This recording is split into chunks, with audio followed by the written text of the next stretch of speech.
America क्यों Israel को अलग थलग किए हुए। फिर लेबनान का अभी तक अमेरिका ने कहा कि लेबनान जो है जंगबंदी में शामिल नहीं है, ईरान उस पर अड़ गया। तो क्या अब लेबनान को लेकर भी अमेरिका झुक गया? और जिस तरह की मुखालफत अमेरिका के अंदर है, तो ये वो सूरत हाल है जिसको लेकर के पेचीदगियां हैं।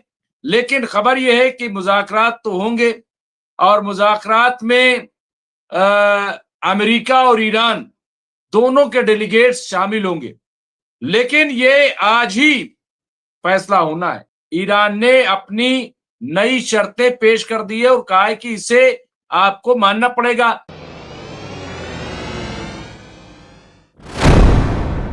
आदाब, मैं हूं मुमताज आलम रिजवी और इस वक्त मैं आपकी खिदमत में लाइव हाजिर हुआ हूं। बात करूंगा ईरान, अमेरिका, इजराइल और फिलिस्तीन और पूरे मसले पर, क्योंकि अब ऐसा लग रहा है कि जंगबंदी हो जाएगी। लेकिन क्या इजराइल इस पे राजी होगा?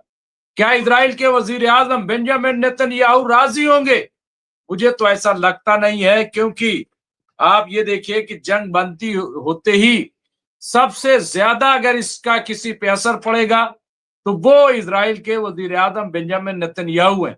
और शायद इसीलिए उनके अंदर घबराहट है, वो बेचैन है और वो नहीं चाहते कि मुज़ाकरात हो। वो नहीं चाहते कि ईरान और अमेरिका के दरमियान कोई सीज फायर की डील हो। कोशिश तमाम है, दबाव है, आलमी सतह पर दबाव है। लेकिन क्या बेंजामिन नेतन्याहू राजी हैं? फिर सवाल यह है कि पाकिस्तान में जो बातचीत की बात चल रही है, मुज़ाकरात होने जा रहे हैं, उसका फॉर्मेट क्या है? क्या आमने सामने बात होगी या अलग अलग कमरों में लोग रहेंगे? उसमें इजराइल की शमूलियत होगी कि नहीं होगी? इजराइल की क्या राय है उस पर बहुत सारे सवाल हैं। अमेरिका क्यों इजराइल को अलग थलग किए हुए? फिर लेबनान का अभी तक अमेरिका ने कहा कि लेबनान जो है जंगबंदी में शामिल नहीं है, ईरान उस पर अड़ गया। तो क्या अब लेबनान को लेकर भी अमेरिका झुक गया? क्या अमेरिका को लग रहा है कि अगर लेबनान पे बात नहीं करेंगे तो ईरान मानेगा नहीं, और ईरान मानेगा नहीं तो हालात अच्छे नहीं होंगे, बेहतर नहीं होंगे। एक एक करके आप ये देखिए कि किस तरह से आज अमेरिका तनाव हो रहा है। फ्रांस अलग हो गया, जर्मन अलग हो गया, स्पेन अलग हो गया, ब्रिटेन आप देखिए वो, नाटो पूरा। और जिस तरह की मुखालफत अमेरिका के अंदर है, तो ये वो सूरत हाल है जिसको लेकर के पेचीदगियां हैं। लेकिन खबर यह है कि मुज़ाकरात तो होंगे और मुज़ाकरात में अमेरिका और ईरान दोनों के डेलीगेट्स शामिल होंगे। लेकिन ये आज ही फैसला होना है। इससे पहले मुझे नहीं लग रहा है कि कुछ होने वाला है। आज फैसला होगा, आज तय हो गया और उम्मीद तो मुझे कम दिखाई दे रही। और फिर अगर कुछ तय भी हो गया तो कौन मानेगा? क्या पाकिस्तान में इतना दम है कि वो बातचीत को इंप्लीमेंट करा दे? क्या पाकिस्तान में इतनी दम है कि वो इजराइल को रोक ले? अरे यूएनओ नहीं रोक सका, तुर्की और बाकी मुल्क वो इजराइल को नहीं रोक सके। लेबनान में पहले भी मैंने बताया था कि पहले भी जंगबंदी हुई थी, लेकिन क्या इजराइल रुका? गाजा में पहले भी जंगबंदी हुई थी, तो क्या इजराइल रुका? नहीं रुका। इजराइल नहीं मान रहा है। वजह यह है कि अगर ये सीज फायर हो जाता है कल लेबनान पे भी, तो परसों आप देखिए कि समाअत है, बेंजामिन नेतन्याहू को अदालत में पेश होना है। अब अगर अदालत में बेंजामिन नेतन्याहू पेश हुए, इन पर जो क्रिमिनल चार्जेस हैं, इन पे जो भ्रष्टाचार के इल्जाम हैं, इन पे जो रिश्वतखोरी के इल्जाम हैं, वो इतने बड़े हैं कि कई बार अमेरिकी सदर ने इजराइल के प्रेसिडेंट से ये मुतालबा किया कि इन्हें इनके मुकदमात से बरी कर दिया जाए, क्योंकि ये हालत जंग में। कई बार अमेरिकी सदर ने रिक्वेस्ट की, लेकिन इजरायली प्रेसिडेंट ने वो रिक्वेस्ट खारिज कर दी। वो गुजारिशात को मुस्तरद कर दिया और कहा कि इन्हें तो फेस करना पड़ेगा। और बहुत सारी चीजें मैंने आपसे कहा कि 7 अक्टूबर 2023 को जो कुछ हुआ उसके लिए कौन जिम्मेदार? क्या उस पर कोई रिपोर्ट आई? क्या कमीशन जो बिठाया गया था उसने अपनी रिपोर्ट नेसेट में टेबल की? नहीं की। तो रुकावट कौन है? रुकावट कोई और नहीं बल्कि रिपोर्ट यह है कि बेंजामिन नेतन्याहू खुद इस बात की रुकावट कर रहे हैं। वो नहीं चाहते क्योंकि बहुत कुछ सामने आ जाएगा, बहुत कुछ उजागर हो जाएगा। ये सूरत हाल आप देखिए। इसके साथ ही मैं आज आपको बता दूं, यहां पे देखिए, पीस टॉक से पहले ईरान की नई शर्तें, कहा कि इसके बाद अब आप ये देखिए कि ईरान, ऐसा नहीं है कि ईरान हर चीज को मान लेगा, ईरान झुक जाएगा, नहीं, ये मुमकिन नहीं है। ईरान ने अपनी नई शर्तें पेश कर दी है और कहा है कि इसे आपको मानना पड़ेगा। आपको पता है कि 6 शर्तें तो पहले ही रख चुका है कि जो बातचीत होगी वो इंटरनेशनली होगी, जो बातचीत तब होगी जब हमें मुआवजा देने का बात कहा जाएगा या अमेरिका में मुआवजा दे।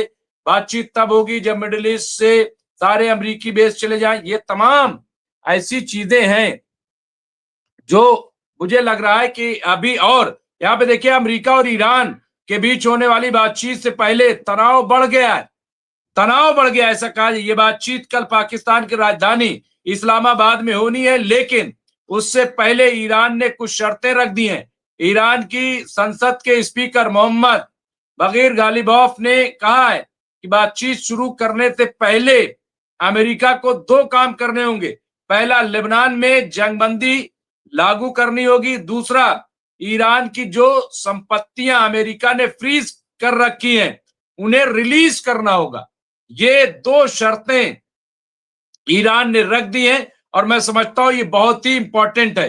अब आपको अंदाजा होगा कि ईरान की हैसियत क्या है इस वक्त और ईरान किस तरह से बहुत ही प्लान के साथ आगे बढ़ रहा है।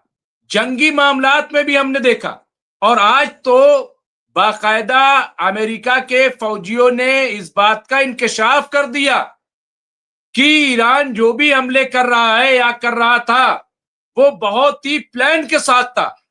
कुवैत में 6 फौजी मारे गए जिसे अमेरिका ने छिपाया। कितना नुकसान हुआ है अमेरिका छिपा रहा है, लेकिन उनके फौजी इसका इंकशाफ कर रहे हैं, बता रहे हैं। भारी नुकसान हुआ था कुवैत में, कह रहे थे वहां तो किले जैसी तैयारी है, लेकिन अब वहां के फौजी कह रहे हैं ये झूठ बोला जा रहा है। 60 फौजी तो मैदान में पड़े हुए थे, खुले मैदान में, कोई उनके लिए हिफाजत का बंदोबस्त नहीं था। इसके साथ साथ उन्होंने कहा कि 20 फौजी जख्मी हो गए थे, 6 मारे गए थे। कुवैत एयरबेस जो इनका मिलिट्री बेस था, ये आज बाकायदा इंकशाफ किया वहां के फौजी ने एक इंटरव्यू में। तो और देखिए, ये भी कहा कि हमें पता चल गया था कि ईरान हम पे अटैक करेगा, हमने कहा भी, लेकिन हमारी बात को किसी ने तवज्जो नहीं दी। तो ये तमाम ऐसी चीजें अमेरिका के सामने आ रही। फिर बड़ा सवाल ये है कि इनको डर किस बात का है? ना तो इजराइल बता रहा है कि उसका कितना नुकसान हुआ है, ना तो अमेरिका बता रहा है कि उसका कितना नुकसान हुआ हो रहा है। ईरान तो बता रहा है। ईरान इसलिए भी बता रहा है क्योंकि ईरान मुतालबा कर रहा है कि हमें मुआवजा चाहिए, क्योंकि आपने हम पे जंग थोपी है, हमारे सुप्रीम लीडर को मारा है, हमारे लोगों को मारा है, हमारे स्कूल को तबाह किया, हा? हमारे पावर प्लांट्स पे आपने हमले किए। इसके अलावा बहुत ऐसी चीजें, स्टेशन को आपने उड़ाया, ब्रिजेस को उड़ाया। ये जो नुकसान हुआ है ये आपको देना पड़ेगा। तो ये 2 शर्तें मैं समझता हूं कि एक बहुत बड़ा मैसेज दिया है ईरान ने। यानी अगर ये शर्तें मानोगे तो कल मुज़ाकरा होगा, वरना मुज़ाकरा नहीं होगा। ये ईरान ने बहुत क्लियर कट कर दिया और मैं समझता हूं कि ये अमेरिका को मानना ही पड़ेगा। अमेरिका के पास, क्योंकि लेबनान के सिलसिले में तो ये खबर आ रही है कि लेबनान में सीज फायर होने जा रहा है, लेकिन क्या इजराइल से बात हुई? क्या बेंजामिन नेतन्याहू इसके लिए तैयार होंगे?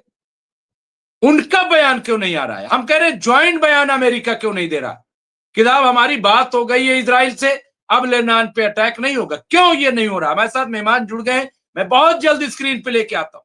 यहां पे देखिए, ईरानी फौज ने भी धमकी दी है। यहां पे दूसरी तरफ ईरान की फौज ने भी सख्त इशारे दिए हैं।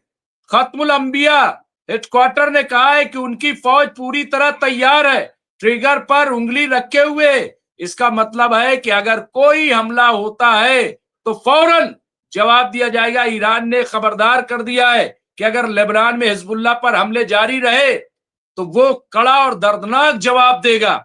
ईरान ने यह भी कहा है कि वो स्टेट ऑफ हॉर्मुज को लेकर अपनी पॉलिसी को नए सतह पर ले जाएगा और अपने अधिकारों से पीछे नहीं हटेगा, अपना हक लेकर रहेगा। क्लियर कर दिया है।